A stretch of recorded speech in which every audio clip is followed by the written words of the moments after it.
Welcome, friends. My name is Avinash Gorakshekar, and I welcome all of you to another interesting episode of Conexia High Flyers. Friends, as all of you are aware, these episodes help us understand emerging companies from emerging sectors. We also cover mainboard companies, and in this process, we get to talk to the promoters, the top managements of such companies, and this helps us to get a better understanding of these companies. We get to know about their company's business model, their growth journey, their future growth plans, and the aspirations of the promoters. And friends, today we are going to talk about another interesting company which is going to go public very soon.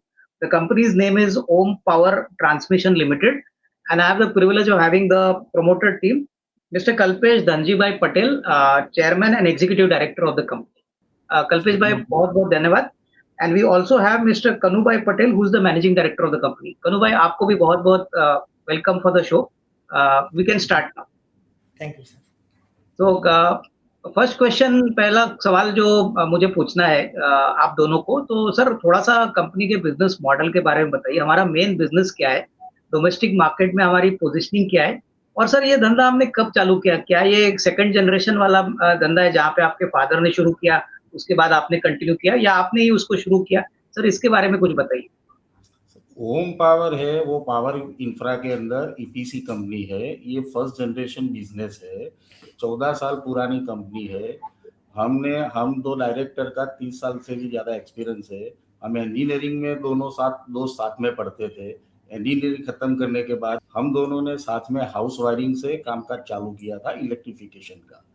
और 2000 की साल में हम government segment के अंदर भी house wiring के segment से ही एंटर हुए थे और हाउस वायरिंग से ही स्टार्ट किया था. 2005-6 के अंदर हमको सबस्टेशन और ट्रांसमिशन लाइन का इरेक्शन का ओनली इरेक्शन का जॉब मिला था. तब से हमने ट्रांसमिशन लाइन और सबस्टेशन का इरेक्शन का काम भी स्टार्टअप किया.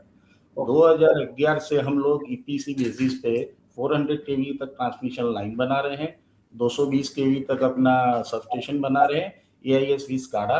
और 2014 में हमको जेटको की ओर से ऑपरेशन मेंटेनेंस का टेंडर मिला था. तब से एक्टिवली ऑपरेशन मेंटेनेंस के अंदर भी हम काम कर रहे हैं.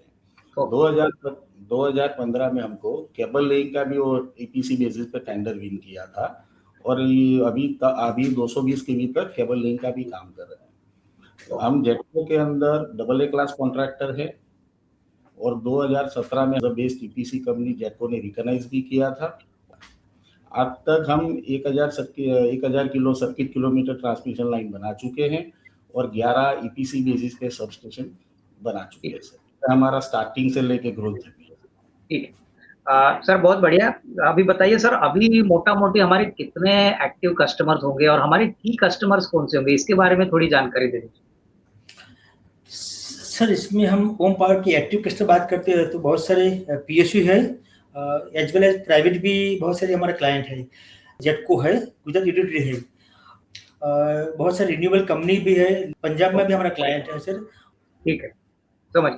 अच्छा, और एक बात बताइए सर, मैं देख रहा था प्रोस्पेक्टस में कि हमारा जो मेजर स्टेट जहाँ से धंधा आता है ऑलमोस्ट 90% गुजरात से आता है. तो सर आगे भी हम क्या गुजरात से ही बिजनेस जनरेट करेंगे या दूसरे स्टेट्स में भी डाइवर्सिफाई करेंगे? सर इसके बारे में बताइए. सर अभी ऑलमोस्ट आपकी बात सही है. पहले ऑलमोस्ट बिजनेस गुजरात से ही था, लेकिन 2025 में हम लोगों ने पंजाब में भी टेंडर विन किया हुआ है. पंजाब का काम आज की डेट में चालू है. उसी तरह राजस्थान में भी हमने सबस्टेशन का टेंडर विन किया है और वो भी काम चालू है. दादानगर हवेली जैसे कनु भाई ने बताया, उसमें भी हमारा काम चालू है. ठीक. अच्छा, और एक बात जो इन्वेस्टर्स थोड़ा क्लैरिटी मांगेंगे, सर आपका जो ब्रांड और लोगो है वो अभी प्रोसेस में, रजिस्ट्रेशन प्रोसेस में है. तो सर मोटा मोटी सर अगले 6 से 12 महीने में कैन वी एक्सपेक्ट कि ये ब्रांड कंपनी का एक इंटीग्रल पार्ट होगा, क्योंकि अभी तो रजिस्ट्रेशन प्रोसेस चालू है. सर उसके बारे में कुछ बताइए. सर ये अपना लोगो का ट्रेडमार्क है, अंडर प्रोसेस में है. ठीक है. और सर हमारे बिजनेस में कनु भाई कंपैरिजन अगर मैं करूं तो सर कौन कौन से कंपनीज को हम पेयर मान सकते हैं? यानी हमारा जो मेन बिजनेस है, जो सबस्टेशन का, ट्रांसमिशन लाइन का, ईपीसी का, तो कौन से ऐसे नियर कंपेरेबल होंगे जो आप एक दो नाम हमको चुन के बता सकते हो? सर ओम पावर अलग अलग 4 वर्टिकल में काम कर रही है. मतलब मेटा जानते हैं तो राजेश पावर भी हमारा कॉम्पिटिटर है सर. ठीक है. विवियना भी एक है सर, और एक अद्वैत एनर्जी भी है. ठीक है.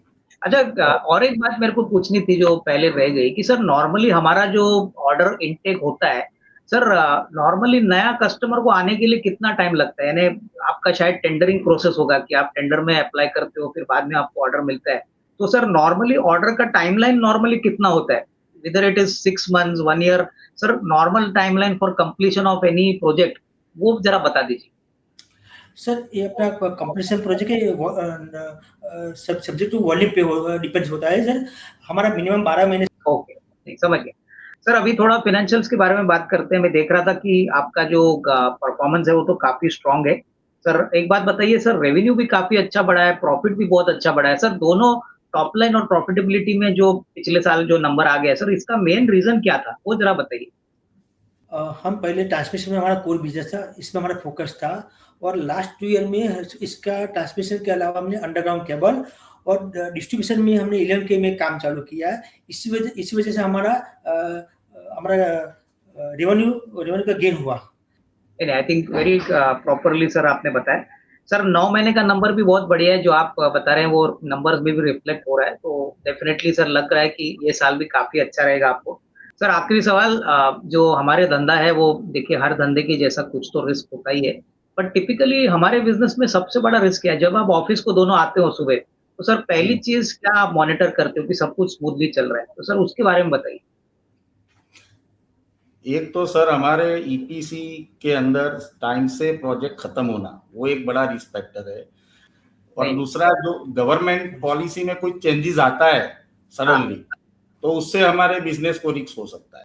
नहीं, बिल्कुल सर आपने एकदम बराबर कहा। सर बहुत अच्छा लगा दोनों से बात करने को। तो सर मेरी तरफ से आपको, आपकी पूरी मैनेजमेंट टीम को सर बेस्ट विशेस, और पब्लिक इशू के लिए भी बहुत बहुत धन्यवाद। नमस्कार। Thank thank you you sir. Sir. Thank you sir.